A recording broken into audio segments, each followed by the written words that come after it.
Hello everyone, welcome back to our channel English माध्यम के platform पे मैं हूं आपकी एडुकेटर प्रियंका ठाकुर और हम सॉल्व कर रहे हैं editorial based practice exercise. Start करते हैं आज का session with thought of the day, that is work hard in silence and let your success make the noise. यानी कि कई बार ऐसा होता है कि चुप रहने में ज़्यादा बेहतरी होती है, किसी को वर्बली आप जवाब नहीं दे सकते, ठीक है।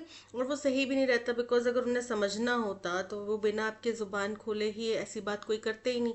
लेकिन अगर कोई आपको हर्ट कर रहा है, पर्पसफुली हर्ट कर रहा है, तो जिस चीज़ के लिए वो हर्ट कर रहा है ना, उसी चीज़ को करके उनको जोरदार तमाचा मारो, ठीक है। विच मीन्स आपने फिजिकली उनको असॉल्ट नहीं करना। मतलब अगर आपको कोई, जैसे कि होता है आस पड़ोस में कि फलाने का लड़का तो जॉब लग गया, तुम भी तो उसके साथ पढ़ते थे, तुम्हारी तो अभी तक जॉब नहीं लगी, क्या सरकारी नौकरी की तैयारी करो, इससे बढ़िया तो कहीं कंपनी में जाके काम कर लो, तुम्हारे बस की नहीं है, कुछ लोगों के नहीं होती क्वालिटी। इस तरीके की बातें आपको बहुत सुनने मिलती हैं जब आप प्रिपरेशन करते हैं गवर्नमेंट एग्जाम्स की। तो अगर कोई ऐसा बोल रहा है तो सबसे बेस्ट रिप्लाई क्या होगा इस व्यक्ति को? क्या आप उससे बहस करोगे तो उसको जवाब मिलेगा? नहीं। तो बल्कि वो और ज़्यादा उसको पता चल जाएगा कि अच्छा ये आपका वीक पॉइंट है, आपको इसके ऊपर पोक किया जा सकता है। बेहतरीन आइडिया, बेहतरीन प्रोसेस क्या रहेगा उसको जवाब देने का? वो ये रहेगा कि आप चुपचाप अपनी मेहनत करते रहें, जिस दिन आपको सफलता मिल जाए उस दिन अपनी सफलता की मिठाई जाके उनको खिलाइए, ठीक है। इससे बड़ा तमाचा उनके मुंह पे कुछ नहीं होगा, इससे बड़ा जो उनको चुप कराने का तरीका है वो कुछ नहीं होगा। होता है कि हाँ, मेंटली बहुत डिस्टर्बिंग होती हैं ये सब चीज़ें, इमोशनली बहुत ट्रॉमेटाइजिंग होती हैं, लेकिन फिर भी आपको ओवरकम करना पड़ेगा। आप जिस चीज़ की तैयारी कर रहे हैं वहाँ पे आपके सामने बहुत सारी ऐसी परिस्थितियाँ आएंगी जहाँ पे आपको अपने इमोशंस को, अपने ट्रॉमास को, अपने बैगेजेस को पीछे छोड़ के आपको मेहनत करनी पड़ेगी, ठीक है। चलिए स्टार्ट करते हैं reading comprehension and practice exercise for SSC CGL 2025। Prime minister Narendra Modi's visit to Washington last week. प्रधानमंत्री नरेंद्र मोदी की जो विजिट थी, विजिट यानी कि यात्रा, तो कहाँ की यात्रा की उन्होंने? वॉशिंगटन की। वॉशिंगटन गए वो पिछले हफ्ते। Was brief but packed with headline generating developments. वो बहुत संक्षिप्त थी, ब्रीफ थी, छोटी थी, लेकिन पैक्ड विद, पूरी तरीके से भरी हुई थी हेडलाइन जनरेटिंग डेवलपमेंट से, यानी कि ऐसी खबरों से जो कि सुर्खियां बन सकती हैं। ऐसी वहाँ पे बातचीत हुई, ऐसा कुछ वहाँ पे दोनों देशों के बीच में समझौते हुए या बातचीत हुई या डिस्कशन हुई जो कि सुर्खियां बन गई, एक एक बात सुर्खियां बन गई। The visit came less than a month after US president Donald Trump was sworn in। ये जो यात्रा है ये यूएस प्रेसिडेंट डोनाल्ड ट्रंप के शपथ ग्रहण के एक महीने से भी कम समय के अंदर हुई है। लेस दैन अ मंथ मतलब एक महीने से भी कम समय, जब यूएस प्रेसिडेंट स्वॉन इन मतलब शपथ ग्रहण की, उनने अपना पद ग्रहण किया। Making mister Modi the fourth world leader to hold bilateral meetings with him. जो कि नरेंद्र मोदी जी को चौथा, दुनिया के जितने भी देश हैं उनमें से चौथा वर्ल्ड लीडर, किसी देश के नेता के तौर पे, किसी देश के लीडर के तौर पे चौथे लीडर हैं जिन्होंने द्विपक्षीय बातचीत करी है मिस्टर डोनाल्ड ट्रंप के साथ। Following the leaders of Israel, Japan and Jordan. उनसे पहले बाकी तीन और कौन देश गए हैं उनके पास, यूएस के पास? इसराइल, जापान और Jordan. All close US allies. और ये तीनों ही देश जो हैं, एलाइज मतलब क्या होता है? सहयोगी, दोस्त, मित्र, पार्टनर। तो ये तीनों ही देश जो है यूएस के बड़े ही निकटतम सहयोगी हैं। The joint statement issued afterwards outlined a range of substantive discussions। बोल रहे हैं जॉइंट स्टेटमेंट, जो दोनों ही देशों ने मिल के एक साथ खड़े होकर जो स्टेटमेंट दिया, बाद में इशू किया गया, आउटलाइन, उसमें जोर दिया गया किसके ऊपर? अ रेंज ऑफ सब्सटैंटिव मतलब बहुत महत्वपूर्ण डिस्कशंस के ऊपर उस पर जोर दिया गया। While many announcements focused on India's purchases of American goods। इनमें जहाँ पे अधिकतम जो या फिर बहुत सारी जो घोषणाएं थी उनका मूल जो था फोकस, केंद्र, वो था इंडिया अमेरिका के सामान को खरीदेगा, वहाँ से कुछ चीज़ें खरीदेगा, and investments in the US, और यूएस में इन्वेस्ट करेगा। They manage to avoid some of tough measures many had anticipated. फिर भी दोनों देशों ने मैनेज करा मतलब किसी चीज़ को करने में सफल रहे। क्या चीज़ को सफल रहे करने में?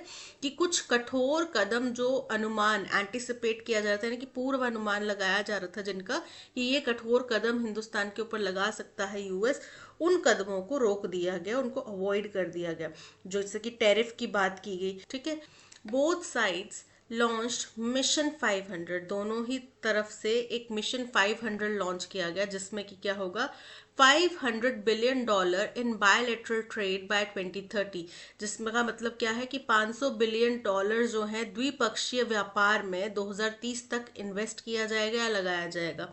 एंड इनिशिएटेड मतलब शुरुआत करना किस चीज़ की, discussions on a free trade agreement, दोनों ही देशों के बीच में फ्री ट्रेड हो, इस चीज़ के अग्रीमेंट के ऊपर बातचीत की शुरुआत करी। With phase 1 of the draft expected this year, और इस ड्राफ्ट का जो पहला चरण है वो इस साल में अनुमानित किया जा रहा है। Mister Trump announced an increase in Indian purchases of US energy, oil and defence equipment. Trump ने घोषणा करी कि इंडियन परचेज जो है वो यूएस एनर्जी की, यूएस से ऑयल खरीदेगा, डिफेंस इक्विपमेंट खरीदेगा, वो बढ़ेगी। Moves expected to help balance the 47.5 billion US trade deficit within the total 130 billion goods trade.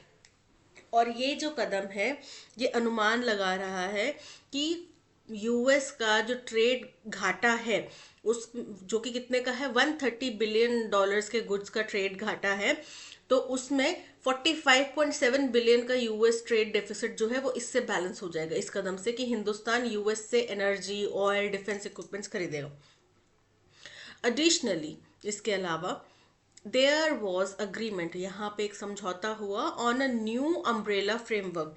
Umbrella मतलब पूरा कॉम्प्रिहेंसिव, फ्रेमवर्क मतलब ढांचा, किसके ऊपर, कॉम्पैक्ट और catalysing opportunities for military partnership, किसके ऊपर व्यापक समझौता, व्यापक ढांचा बनाने की बात करिए, कॉम्पैक्ट, जिसको कि catalysing opportunities for military partnership, accelerated commerce and technology for 21st century, इसके ऊपर समझौता करने की भी बात हुई है। टू स्ट्रीमलाइन, इसका पर्पस क्या है, टू स्ट्रीमलाइन कोऑपरेशन अक्रॉस की सेक्टर्स, ताकि कुछ महत्वपूर्ण जो सेक्टर्स हैं, की सेक्टर्स मतलब महत्वपूर्ण सेक्टर्स, महत्वपूर्ण एरिया, वहां पे कोऑपरेशन, दोनों देशों के बीच में जो समझौता है उसको स्ट्रीमलाइन किया जाए, यानी कि सुगम बनाया जाए। They also rebranded the Biden era initiative on critical and emerging technologies. यहाँ पे बाइडेन के दौर में जो एक कुछ इनिशिएटिव लिया गया था क्रिटिकल और इमर्जिंग टेक्नोलॉजीज को, उसको भी रीब्रांड किया गया, यानी कि उसको भी दोबारा जो हिंदुस्तान में प्रचलन है नाम चेंज कर देना, वैसा किया गया। अब उसका नाम क्या हो गया है, as transforming the relationship utilising strategic technology, trust बोल दिया गया उसको। फोकसिंग ऑन सेमीकंडक्टर्स, जिसका फोकस सेमीकंडक्टर्स के ऊपर है, क्वांटम कंप्यूटिंग के ऊपर है, एंड एआई के ऊपर है, with a commitment to developing an artificial intelligence infrastructure road map this year. और इसमें एक वादा किया गया कि इस साल में एक आर्टिफिशियल इंटेलिजेंस का जो इंफ्रास्ट्रक्चर है वो किस तरीके से बिल्डअप होना चाहिए, आगे फर्दर उसमें क्या होना चाहिए, उसका रोड मैप, उसका एक नक्शा एक तैयार इस साल कर लिया जाएगा। A significant moment came when Mr. Trump announced his approval of extradition of Tahvur Rana involved in 26/11 attacks to India for trial. एक बहुत महत्वपूर्ण कदम, एक बहुत महत्वपूर्ण पल वो था जब ट्रंप ने घोषणा करी कि वो एक्स्ट्राडिशन मतलब डिपोटेशन या फिर किसी को समर्पण, तो एक तहवूर राणा करके व्यक्ति हैं जिनका 26/11 अटैक्स में हाथ था, तो वो जो अमेरिका में है, तो उनको बोला गया कि अब इसको हम हिंदुस्तान को सौंपने के लिए ट्रायल के लिए राजी हैं। ठीक है, यानी कि हिंदुस्तान पे अब उसके ऊपर केस चलाया जा सकता है। वंस द डस्ट सेटल्स, एक बार जब धुंध छट जाएगी, एक बार जब चीजें सुलझ जाएंगी, on mister Trump's unconventional remarks, जो मिस्टर ट्रंप के कुछ अपरंगत या फिर जो पारंपरिक नहीं है वैसे कुछ रिमार्क्स हैं उनके ऊपर, and mister Modi's rare engagement with the media in this format, और यहाँ पे जो मिस्टर मोदी का बहुत ही बमुश्किल कभी मीडिया के साथ में एंगेजमेंट होता है वो देखा गया। इन चीज़ों के ऊपर जब धूल छटेगी तो India must assess the broader takeaways from the visit. तो हिंदुस्तान जो है मूल्यांकन, असेस करना मतलब मूल्यांकन करना किसका, जो बड़े यहाँ से टेक अवेज हुए इस विजिट से। टेक अवेज मतलब जो मुख्य बातें, इंपॉर्टेंट पॉइंट्स जो इस पूरी विजिट से हुए, उनके ऊपर हम आंकलन कर सकते हैं। द पॉजिटिव ऑप्टिक्स, जो पॉजिटिव यहाँ पे कुछ छवि है, and there camaraderie signal a solution foundation for India US relations. तो जो भी यहाँ पे पॉजिटिव कुछ चीज़ें देखने मिल रही हैं, पॉजिटिव यहाँ पे व्यू पॉइंट्स देखने मिल रहे हैं, और इन दोनों देशों के बीच की जो दोस्ती है, ये संकेत देते हैं कि एक बहुत मजबूत नींव बन रही है इंडिया यूएस रिलेशंस की ओवर द नेक्स्ट 4 years, अगले 4 सालों के लिए। There is also clear continuity in key areas of strategic partnership। यहाँ पे जो मुख्य हमारे कूटनीतिक पार्टनरशिप है, रिश्ते हैं, उनमें उनके भी जो मुख्य एरियाज हैं, मुख्य पहलू हैं, उसमें कंटिन्यूटी बनती दिखाई दे रही है, यानी कि हम उनको कंटिन्यू रखेंगे, उसमें कुछ फेरबदल होना की संभावना कम है। इंक्लूडिंग, जिसमें क्या शामिल है, Indo Pacific engagement and the Quad with mister Trump's planned visit to Delhi for the Quad summit later this year. जिसमें कि इंडो पैसिफिक एंगेजमेंट शामिल है, और क्वाड क्वाड 4 देशों का जो ग्रुप है उसमें वो भी शामिल है, जिसमें कि मिस्टर ट्रम्प ने जो है प्लान किया है कि वो जब क्वाड समिट दिल्ली में होगा इस साल, तो उसमें वो ज़रूर विजिट करेंगे। Expected to reinforce these commitments. तो जो ये वादे हैं कि हमारे रिलेशनशिप वैसे ही रहेंगे जैसे पहले थे और मजबूत होंगे, इन वादों को और री इन्फोर्स कर देता है और मजबूत कर देता है। हाउएवर, हालांकि इकोनॉमिक डिस्कशंस, जो भी इकोनॉमिक डिस्कशंस हुए, trade, energy, nuclear cooperation and defence are likely to dominate the India US agenda. तो ये जो चीज़ें हैं, ये जो पॉइंट्स हैं, ये इंडिया यूएस का जो एजेंडा है, उनका जो मोटिव है, उसको डोमिनेट कर सकता है, यानी कि इसमें ज़्यादा महत्व इन चीज़ों के ऊपर दिया जाएगा। Giving the relationship a transactional turn reminiscent of mister Trump's first tenure. तो ये इस पूरे रिश्ते को एक ट्रांजैक्शनल बना देगा रिश्ता, यानी कि ट्रांजैक्शनल मतलब लेन देन का, व्यापार का रिश्ता बना देगा, जो कि रेमिनिसेंट है, यानी कि याद दिलाता है मिस्टर ट्रम्प का जो पहला टेन्योर था। रेमिनिसेंट मतलब याद दिलाना, किस चीज़ की, जब पहली दफ़ा मिस्टर ट्रम्प प्रेसिडेंट बने थे उस दौर की वो याद दिलाता है। There is not much evidence that Mr. Modi's visit significantly softened Mr. Trump's stance on imposing counter tariffs।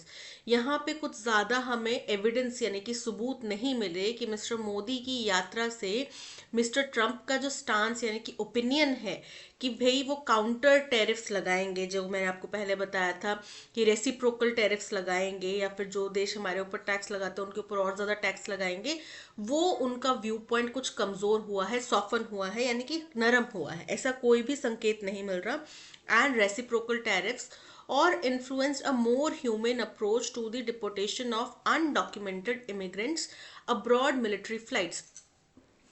ना ही इस बात के कोई सबूत मिले कि वो कोई भी मानवीय कदम उठाएंगे जब वो अनडॉक्यूमेंटेड, गैर कानूनी तौर पे जो इमिग्रेंट्स हिंदुस्तान से, जो हिंदुस्तानी नागरिक वहाँ गए हैं जिनके पूरे कागज पत्र नहीं हैं, उनको इन मानवीय तरीके से डिपोर्ट किया जाएगा, ऐसा भी कोई यहाँ पे प्रभाव नहीं देखा गया। ठीक है, these could present challenges for the Indian government going forward. तो ये जो चीज़ें हैं, ये जो 2 पॉइंट्स हैं, काउंटर टैरिफ्स या रेसिप्रोकल टैरिफ्स वाली, और जो इंडियन लोगों को डिपोर्ट किया जा रहा है, अमानवीय ढंग से डिपोर्ट किया जा रहा है, जंजीरें बांध के गले में पैरों में, उस चीज़ के लिए ये जो 2 पॉइंट्स हैं, ये चैलेंज प्रेजेंट कर सकते हैं, कुछ प्रेजेंट चैलेंज, यानी कि ये कुछ समस्याएं हो सकती हैं हिंदुस्तान सरकार के लिए आगे बढ़ने के लिए। जब यानी कि अब जब आगे बढ़ेंगे तो हिंदुस्तान सरकार के लिए ये एक समस्या का पहलू हो सकता है। As India engages with the new US administration, जैसे अब हिंदुस्तान सरकार यूएस में नई बनी सरकार के साथ में बातचीत कर रही है, it must carefully access its own interest. तो इन्हें अपना भी हित जो है वो सावधानी पूर्वक आंकलन करना चाहिए। assert its position where necessary, हमारा जो भी जहाँ पे ज़रूरत हो कि नहीं हमारा आपसे ओपिनियन मेल नहीं खाता है तो उसको मजबूती से बोलना चाहिए, and push back when required to safeguard its strategic and economic priorities, और हमें पीछे भी हटने से गुरेज नहीं करना चाहिए या फिर उनको पीछे पुश बैक करने से गुरेज नहीं करना चाहिए, विरोध करने से गुरेज नहीं करना चाहिए जब ऐसा लगे कि हमारे जो स्ट्रैटेजिक और इकोनॉमिक प्रायोरिटीज हैं, हमारी जो ज़रूरतें हैं, हमारे जो कूटनीतिक रिश्ते हैं, उनको यहाँ पे नुकसान हो सकता है। तो ऐसे समय में हमें रिटेलिएट भी करना चाहिए, हमें उनको अपना विरोध भी जताना चाहिए। ठीक है, तो ये था पैसेज। आई होप आपको समझ में आया होगा। जो प्रधानमंत्री मोदी अभी यूएस विजिट में गए तो वहां से क्या पॉजिटिव नेगेटिव पॉइंट्स हमने देखे, हम उसके बारे में चर्चा करी। ठीक है, तो चलिए देखते हैं अब क्वेश्चन नंबर 1 क्या कह रहा है। Based on the passage which of the following can be inferred about the future of India US relations. Passage के अनुसार हिंदुस्तान और यूएस के रिश्तों का फ्यूचर क्या दिख रहा है, उसके बारे में क्या कहा जा सकता है। The relationship will be dominated by economic and trade interests with limited progress in other areas. तो बाकी एरियाज में कम प्रोग्रेस होगी ऐसा नहीं, कई सारे पहलू हैं, लेकिन ये ज़्यादा जो रिश्ता है ना वो ट्रांजैक्शनल बनता जा रहा है। India must be prepare for both cooperation and contention and it's engagement with the US. बिल्कुल करेक्ट है, अंतिम लाइन जो राइटर ने बोली वो यही बोली कि यूएस को कोऑपरेट करने में अगर हमारा हित है, हमें अपनी प्रायोरिटी, क्योंकि देखो अब यूएस भी अपनी प्रायोरिटी देख रहा है। ठीक है, डोनाल्ड ट्रंप, पहले भी मैं बोल चुकी हूँ, बिजनेसमैन आदमी है, वो अपना फायदा नफा नुकसान सब देखेगा। ठीक है, तो हमें भी इस चीज़ से पीछे नहीं हटना चाहिए, हमें भी अपना जहाँ पे बेनिफिट हो रहा है ठीक है वहाँ पे कोऑपरेट करो, और जहाँ पे बेनिफिट नहीं हो रहा है तो अमेरिका है वो हमारे पर रिटेलिएटरी मेजर उठाएगा, ऐसा करेगा वैसा करेगा, इस चीज़ से डर के अपना विरोध जताने से पीछे नहीं हटना चाहिए हमें। ठीक है, हमारे ऊपर न्यूक्लियर सैंक्शंस लगाने की बात की गई थी, बट फिर भी परमाणु जो परीक्षण है पोखरण में वो किया गया था, तो ये बात ध्यान में रखनी चाहिए, हम वो देश हैं। So option B is correct. According to the passage के अनुसार what is projected bilateral trade target under Mission 500? $500 billion का जो है ट्रेड यहाँ पे होना है। ठीक है, यही प्रोजेक्टेड है, मिलियन डॉलर्स का है नहीं, 130 500 है तो आंकड़ा बता ही रहा है 500 होगा billion dollars. Option C is correct. The passage suggests that the India-US relationship is becoming more dash, requiring India to carefully navigate its engagement to protect its interest. तो ये क्या बनता जा रहा है, स्ट्रैटेजिक बनता जा रहा है, ट्रांजैक्शनल बनता जा रहा है। ठीक है, बायलेटरल एंड कोऑपरेटिव, तो हमें कोऑपरेशन और बायलेटरल अग्रीमेंट नहीं दिख रहा है, ये ज़्यादा दिख रहा है लेन देन का, व्यापार का। ठीक है, रिश्ता कि तुम हमसे ये चीज़ लो, तुम हमसे इतने का माल खरीदो, हम तुम्हारे इतने का टैरिफ नहीं लगाएंगे, इस तरीके से चल रहा है। तुम रशिया से ऑयल लेना बंद करो, हमसे ऑयल लो, तो हम तुम्हारे को यहाँ पे ये चीज़ का फायदा दे देंगे। बायलेटरल, इस वक्त पे यूएस जो है अपना अपर हैंड रखता हुआ दिखाई दे रहा है, तो बायलेटरल और कोऑपरेटिव नहीं है, सहयोग की बात नहीं हो रही है कि कोई। What is the antonym of the word substantive? Substantive का मतलब होता है important, trivial, trivial मतलब तुच्छ, तो substantive मतलब महत्वपूर्ण ठोस, तो trivial बिल्कुल करेक्ट है। significant ये भी महत्वपूर्ण होता है तो ये तो synonym हो गया। comprehensive, comprehensive मतलब in total, पूरा व्यापक तौर पे, पूरा completion में, तो वो इम्पॉर्टेंट भी हो सकता है, नॉट सो इम्पॉर्टेंट भी हो सकता है, लेकिन कॉम्प्रिहेंसिव का मतलब इन टोटल। कॉन्क्रीट, कॉन्क्रीट मतलब मजबूत, तो ये भी इससे मेल नहीं खाता। Option A trivial is correct for the antonym, correct as an antonym for substantive. Why does the passage suggest that India's relationship with the US has taken a transactional turn? Passage में ये क्यों कहा गया कि भाई हिंदुस्तान का जो US के साथ में रिश्ता है वो एक ट्रांजैक्शनल रिश्ता बन चुका है, उस तरफ मुड़ता जा रहा है। Because trade, energy, nuclear cooperation and defense have become dominant aspects of bilateral discussions. बिल्कुल करेक्ट है कि अब इन्हीं चीज़ों के ऊपर बातचीत हो रही है, उस so option A is correct. Select the most appropriate meaning of the underlined word in the given sentence. अब यहाँ पे वर्ड कोलोसल को हाईलाइट किया गया है, इसका अप्रोप्रिएट मीनिंग हमें बताना है। ठीक है, चलिए देखते हैं। This building is colossal and it can hold a village population in it. तो कोलोसल का मतलब क्या होता है? इसका मतलब होता है बहुत बड़ा, ठीक है, बहुत बड़ा, बहुत विशाल। तो ये बिल्डिंग बहुत बड़ी है, ये एक गांव की पूरी पॉपुलेशन को इसमें समा सकती है, यानी कि जितने एक गांव में लोग होते हैं उतने इस बिल्डिंग में रह सकते हैं। वेरी ब्यूटीफुल, बहुत खूबसूरत है, नहीं। फनी है, नहीं। टेम्पररी है, नहीं। Very huge, option D is correct. He has written a best selling novel, उसने एक बेस्ट सेलिंग नॉवल लिखी है। पैसिव वॉइस में कन्वर्ट करेंगे, रिटन क्या है? वर्ब, ठीक है। ही क्या है? Subject. A best selling novel क्या है? ऑब्जेक्ट। ऑब्जेक्ट पहले आ जाएगा। A best selling novel has written, past की घटना में, टास्क पास्ट में कंप्लीट हो चुका है, उसकी बात करें तो क्या हो जाएगा? Has been written by, he का बन जाएगा him. A best selling novel would have been, लिखी जा सकती है, तो जा सकती नहीं, लिखी जा चुकी है। Has been written by him, option B is correct. Sentence of paragraph, parajumble का क्वेश्चन है। The door of the flat was ajar, तो बोल रहे हैं जो फ्लैट का दरवाजा था वो थोड़ा सा खुला हुआ था। अजार मतलब थोड़ा सा खुला होना। द टैक्सी स्टॉप्ड, टैक्सी रुकी, जो पहले जिस बारे में टैक्सी की बात हो चुकी है वो टैक्सी रुकी। Mister Satterthwaite flung himself out and raised up the stone, mister Satterthwaite जो है वो उन बाहर निकले, एकदम उड़ते हुए बाहर निकले और स्टोन की सीढ़ियों पे चढ़ते हुए, एकदम भागते हुए चढ़े।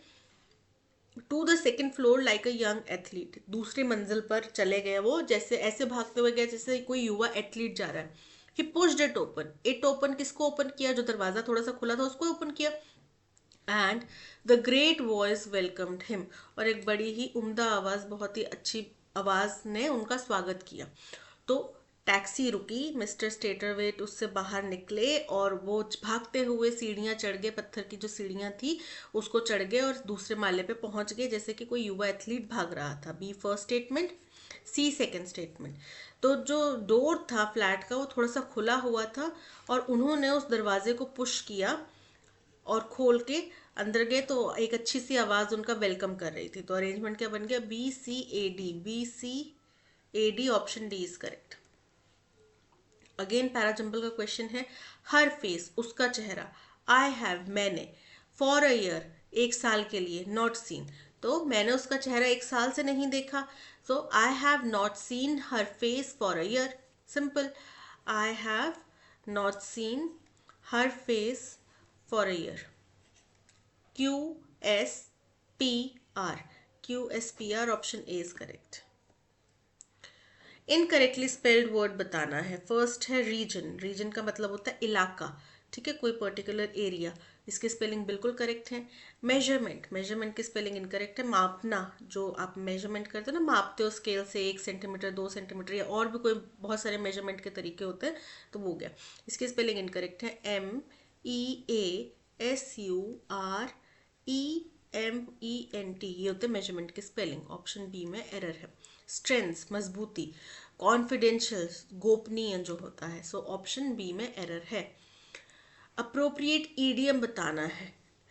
A time when money might unexpectedly be needed, एक ऐसा समय जब आपको अनवांटेडली पैसे की या फिर अनएक्सपेक्टेडली पैसे की जरूरत चाहिए हो। क्या बोल सकते हैं उसको? फर्स्ट है अ रॉ डील, इनकरेक्ट है, उसको बोलते हैं अ रेनी डे, ठीक है, जहां पे आपको अचानक से छाते की जरूरत पड़ जाए, तो अचानक से पैसे की जरूरत पड़ जाए।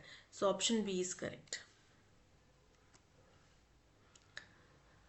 ही wrote an inspiring speech for the event, passive voice में कन्वर्ट करना है। उसने लिखी, तो उसने ही क्या हो गया? सब्जेक्ट, ये चेंज किस में हो जाएगा? हिम में, ठीक है, हिम में चेंज हो जाएगा। रोट, लिखी, पास्ट में लिखी थी, तो ये क्या है? हमारा वर्ब है। क्या लिखी थी? एन इंस्पायरिंग स्पीच, ये क्या हो गया? ऑब्जेक्ट है, ठीक है। आगे प्रिपोजिशन और प्रिपोजिशनल ऑब्जेक्ट चल रहा है, वो बात की बात है। हम अब क्या करेंगे?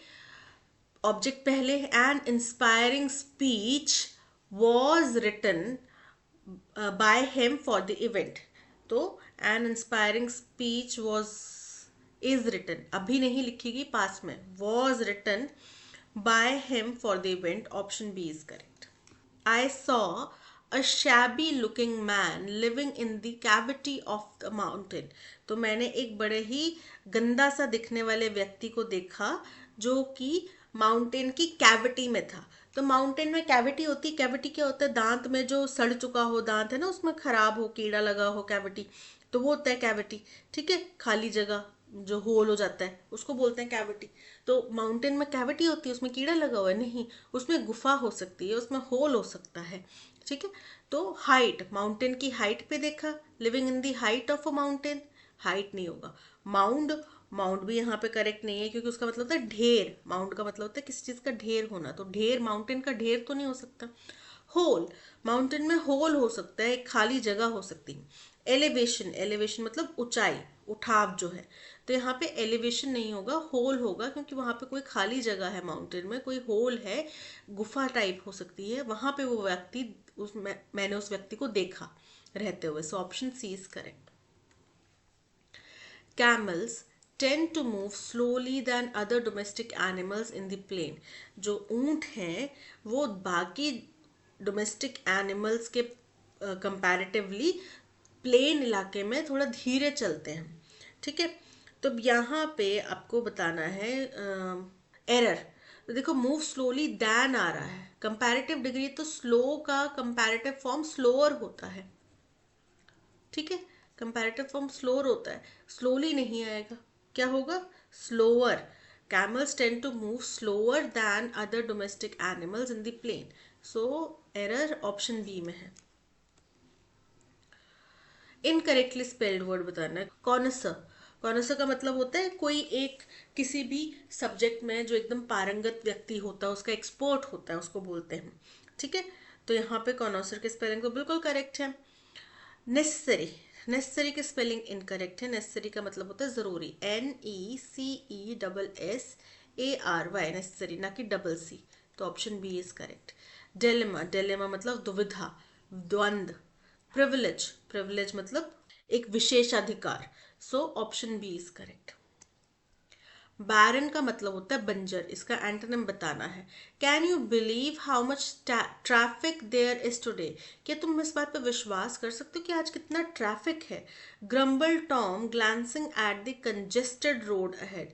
ये टॉम, टॉम ने ग्रम्बल करते हुए कहा जब उसने कंजेस्टेड, कंजेस्टेड मतलब पूरे तरीके से भरे हुए जो रोड है उसके बारे में कहा। बैरन मतलब बंजर, खाली, जो इनफर्टिल है, जहाँ पे कुछ भी उग नहीं सकता है, फिर खाली है। ठीक है, तो कंजेस्टेड मतलब भरा हुआ, तो एंटोनिम क्या हो गया, ग्लैंसिंग तो मतलब देखते हुए, घूरते हुए। ठीक है, ग्रम्पल्ड, ग्रम्पल्ड मतलब बड़बड़ाना। बिलीव, बिलीव मतलब विश्वास करना। कंजेस्टेड मतलब खचाखच भरा हुआ। तो बैरन अगर खाली है, कंजेस्टेड भरा हुआ, तो एंटोनिम क्या हो गया, option D. A herd of cattle consists of related females, cubs, and a small number of adult males. Heard मतलब झुंड। अब यहाँ पे कब्स बोला जा रहा है, तो कैटल में कब्स नहीं होते। ठीक है, कब्स किस में होते हैं, शेर के बच्चे हो सकते हैं कब्स, वुल्फ के बच्चों को पप्स बोला जाता है। तो हम समझ पा रहे हैं कि कैटल की बात नहीं की जा रही। स्कूल ऑफ फिश, तो फिश की बात भी नहीं की जा रही क्योंकि कब्स फिश के बच्चों को भी नहीं बोल सकते। प्राइड ऑफ लायन, लायन के बच्चों की बात की जा रही है क्योंकि लायन के बच्चों को कब्स बोला जाता है। पैक ऑफ वुल्फ्स क्यों नहीं बोला जा रहा है, क्योंकि वुल्फ्स के बच्चों को पप्स बोला जाता है। ठीक है, और फ्लॉक ऑफ बर्ड्स, क्योंकि बर्ड्स के बच्चों को क्या बोला जाता है, चिक। ठीक है, चिक बोला जाता है। यानी कि यहाँ पे बात की जा रही है, जहां पे कब्ज आ गया तो कब्ज हमें बता रहा है कि ये प्राइड ऑफ लाइन की बात की जा रही है। Option B is correct. Mister Adil called back but he wasn't able to find the scooter part he needed. Mister Adil ने वापस फोन करा, कॉल्ड बैक मतलब वापस फोन करना, लेकिन वो उनको मिला नहीं। क्या नहीं मिला, वो एक स्कूटर पार्ट चाह रहे थे, ढूंढ रहे थे, वो उनको नहीं मिला। तो देखो, कॉल बैक तो तब किया होगा जब उनने पहले भी कॉल किया होगा। आप किसी को बता रहे हो, आप मान लो मैं ओनर हूँ, मैं बाहर गई हुई हूँ, आप अटेंडिंग हो उस टाइम पे, उस टाइम पे मिस्टर आदिल का कॉल आया, आपने क्या बोला, mister caller Adil called around, उनने कॉल किया था, उनको एक स्कूटर का पार्ट चाहिए था जो उनको नहीं मिला। तो कॉल डाउन नहीं होगा, अप नहीं होगा, कॉल्ड अराउंड, उन्होंने आज कॉल करा था और पर उनको जो स्कूटर का पार्ट चाहिए था वो उनको नहीं मिला। सो ऑप्शन सी में एरर है। कॉल्ड बैक मतलब वापस कॉल करना, तो वापस कॉल, पहले कॉल करने की हमें यहाँ पे बात नहीं बताई गई है, तो हम वापस कॉल नहीं बोलेंगे, हम यही सोचेंगे कि पहली बार उन्होंने कॉल करा है। It was difficult to accommodate the avariciousness of the people. अब variciousness का मतलब क्या होता है? लालच। ठीक है, तो एंटोनिम क्या हो जाएगा? फर्स्ट है जनरोसिटी, जनरोसिटी मतलब उदारता, जो कि बिल्कुल करेक्ट है। एनवी ईर्षा, हेट्रेड नफरत, क्रिटिसिज्म निंदा, आलोचना, तो option A generosity is the correct antonym for variciousness. This is a clear example of conflict of egos. ये बिल्कुल साधारण स्पष्ट उदाहरण है जहाँ पे दो लोगों के ईगोज, ईगोज मतलब जो उनका घमंड है, ईगो है, उसके बीच में कन्फ्लिक्ट है। तो कन्फ्लिक्ट का सिनोनिम, कन्फ्लिक्ट मतलब विवाद। फर्स्ट है क्रैश, क्रैश मतलब किसी दुर्घटना का होना। मिंगलिंग मेलजोल। इन्फ्लिक्शन किसी को पीड़ा देना। और क्लैश मतलब विवाद होना। सो option D is correct. The mathematician Federico Ardila Mantilla, मंटीला वाला जो लॉ चलता था, आपको पता है ना, वो लॉग टेबल में शायद यूज करते थे। ग्रू अप इन कोलंबिया, इन ये मैथमेटिशियन का नाम है, ये कोलंबिया में ग्रू अप यानी कि वहां पे पले बड़े। And dash but gifted in math.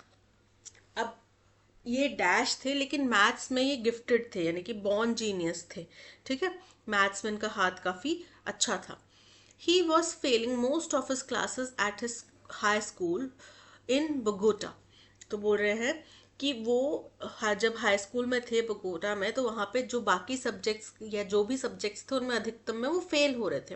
When someone dash him to apply to MIT, जब किसी ने उनको कहा या सुझाव दिया कि तुम MIT में अप्लाई करो। He had not heard of the school, उन्होंने स्कूल के बारे में कभी नहीं सुना था। टू हिज सरप्राइज, उनको बड़ा आश्चर्य हुआ, ही गॉट इन, वो उसमें एंटर कर गए। And he went on scholarship, और उनको स्कॉलरशिप भी मिल गई। मैथमेटिकली ही डिड वेल, और मैथमेटिक्स की दुनिया में उन्होंने बहुत अच्छा काम किया है। वन ऑफ हिज प्रोफेसर्स, उनका एक प्रोफेसर जो थे, एन एसिड टंग थ्योरेटिशियन, जो कि बड़े कड़वी जुबान बोलने वाले थ्योरेटिशियन थे। अब मैथमेटिक्स में ना दो चीजें होती हैं, फिजिक्स में भी, कि आप एक तो थ्योरेटिकली कुछ चीज प्रूव कर दो, पेपर पेन पे आपने कर दिया है ना, आपने कोई थ्योरी दे दी, उसको प्रूव करना, मैथमेटिकली प्रूव करना। फिजिक्स में भी मैथमेटिक्स यूज होता है, उसको न्यूमेरिकली प्रूव करना अलग चीज होती है। तो ये थ्योरेटिशियन थे, known to dash his audience to a herd of cows, जो अपनी ऑडियंस को काव के झुंड से कंपेयर करते हो सकता है, या फिर उसके साथ में अब्रीविएट करते हो सकता है। Routinely tugged open math problems into homework assignments, तो वो निरंतर ही क्या करते थे, मैथ की कुछ प्रॉब्लम्स असाइनमेंट्स के तौर पे, होमवर्क के तौर पे देते थे, विदाउट टेलिंग द स्टूडेंट्स, बिना बच्चों को बताए हुए। These had never been solve by anyone, जो कि किसी के द्वारा भी कभी सॉल्व नहीं की गई। आर्डिला सॉल्व वन, लेकिन आर्डिला ने एक मैथमेटिकल ऐसी इक्वेशन सॉल्व कर दी। He went on to receive his bachelor's and PhD in math from MIT. फिर इसके बाद उनको अपनी बैचलर की पढ़ाई भी उन्होंने वहां से कंप्लीट करी, और PhD भी उनको मिल गई, यानी कि डॉक्टरेट की उपाधि भी उनको मिल गई MIT से। But his academic experience was also one of isolation, लेकिन उनका जो भी एकेडमिक एक्सपीरियंस रहा वो एकांतवास जैसा रहा। उनका आइसोलेशन मतलब एकांत, तो वो ऐसे रहे कि एकांतवास में रहे, उनके कोई ज़्यादा दोस्त वगैरह नहीं थे। Part of it had to do with his own dash, अब ऐसा नहीं है कि वो पढ़ाई करने की वजह से आइसोलेशन में रहे, एकांत में रहे, उनके कुछ पर्सनल भी हो सकता है कि वो ऐसे ही, उनका खुद का शाय नेचर था या खुद इंट्रोवर्ट थे, इस वजह से। तो पार्ट ऑफ इट मतलब उसका कुछ जो हिस्सा था वो इसलिए था क्योंकि उनका खुद का dash. Part of it was cultural, और कुछ हिस्सा उनका ऐसा था कि वो कल्चर की वजह से अलग महसूस करते थे। एज ए लैटिनो, अब क्योंकि वो लैटिनो थे, he was very much in the minority in the department, तो उस डिपार्टमेंट में वो बहुत माइनॉरिटी में थे, कम में थे। And he did not feel comfortable in American mathematical spaces, और उनको जो अमेरिका की मैथमेटिकल की दुनिया थी, मैथमेटिक्स की, या वहाँ पे जो लोग अमेरिकन थे जो मैथमेटिक्स पढ़ रहे थे, उनके साथ में उनको कंफर्टेबल नहीं लगता था। No one had tried to explicitly dash him, किसी ने पूरी तरीके से कोशिश भी नहीं की होगी कि उनके साथ में इन्वॉल्व हो। येट ही फेल्ट, या फिर उनको अलग थलग किया जाए। येट ही फेल्ट अलोन, फिर भी उनको अकेला लगता था. इन मैथ्स में collaborating with others open up new kinds of learning and thinking. दूसरों के साथ में जब आप मेल जोल करके काम करते हैं तो आपको सोचने का, सीखने का एक नया आयाम, एक नया दायरा मिलता है. But in his 9 years at MIT, लेकिन अपने 9 साल जो उन्होंने MIT में लगाए, Adila work with others only twice. Adila ने केवल 2 ही बार दूसरों के साथ मिलकर काम. The mathematician Federico Ardila Mantilla grew up in Colombia and dash but gifted in math. Apprehensive का मतलब होता है anxious, बहुत ही ज़्यादा चिंतित होने वाला, है ना, परेशान होने वाला. तो वो परेशान होने वाले नहीं थे. एक्सीलेंट, तो एक्सीलेंट और गिफ्टेड, एक्सीलेंट मतलब बहुत अच्छा था, बट गिफ्टेड, तो ये तो कॉन्ट्राडिक्टरी स्टेटमेंट हो गया. तो एक्सीलेंट और गिफ्टेड एक साथ तो नहीं आ सकता यहाँ पे, क्योंकि बट से सेपरेट किया जा रहा है इनको, जोड़ा जा रहा है इनको. इनडिफरेंट मतलब अनइंटरेस्टेड, किसी चीज़ के बारे में ज़्यादा रुचिकर नहीं थे. तो वो मैथ्स के बारे में रुचिकर नहीं थे, लेकिन गिफ्टेड थे, वो बॉर्न जीनियस थे मैथ्स में. अपोलोजेटिक मतलब क्षमा प्रार्थी. तो यहाँ पे option C, indifferent but gifted, is correct. He was failing most of his classes at his high school in Bogota, when someone dashed him to apply to MIT. तो किसी ने सुझाव दिया होगा. First is suggested, जो कि बिल्कुल correct है, सुझाव दिया. Dissuaded का मतलब होता है हतोत्साहित करना, निराश करना. Dispirited, इसका मतलब भी निराश करना होता है. Removed, हटाना. तो यहाँ पे उसको सुझाव दिया. Option A is correct. One of his professors, उनके कोई एक प्रोफेसर थे जो बड़े ही कड़वी जुबान बोलने वाले थ्योरेटिशियन थे. Known to dash his audience to a herd of cow. मेलाइन मतलब कि धूमिल करना, बदनाम करना. स्ट्रैंगुलेट मतलब गला घोटना.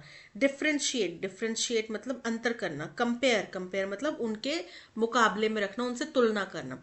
तो वो अपनी ऑडियंस की तुलना गाय भैंसों के झुंड से करते थे. So option D is correct. Part of it had to do with his own dash. First है इंट्रोवर्जन. तो मैंने आपको बोला ना कि ऐसा है, उनका खुद का ही व्यक्तित्व ऐसा होगा कि वो किसी से मिलजुल नहीं करते थे, है ना. क्वांटिफिकेशन मतलब किसी चीज को कुछ संख्या में, मात्रा में निर्धारित करना. इंटेरोगेशन का मतलब होता है पूछताछ करना. मोलेस्टेशन मतलब किसी का उत्पीड़न करना. तो यहाँ पे इंट्रोवर्जन इज करेक्ट. उनका खुद का नेचर ऐसा था कि वो इंट्रोवर्टेड थे. No one had try to explicitly dash him. उनको किसी ने भी एक्सक्लूड करने की, अलग थलग करने की कोशिश नहीं करी. स्ट्रैटिफाई का मतलब होता है डिवाइड करना. इनकॉर्पोरेट मतलब सम्मिलित करना. फैब्रिकेट मतलब कुछ चीज़ का निर्माण करना.